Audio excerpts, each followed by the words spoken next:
O'zbekiston uchun tarixiy kun.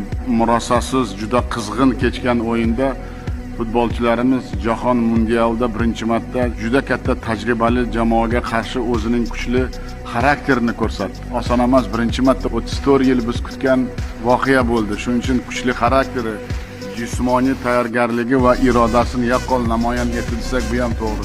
Biz uchun chempionatdagi birinchi golimiz bu ham g'alaba.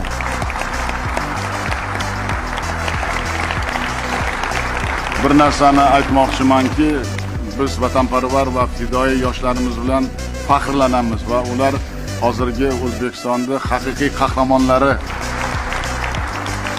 Hali oldimizda juda ko'p imkoniyatlar borligini o'zlaring ko'rdilaring.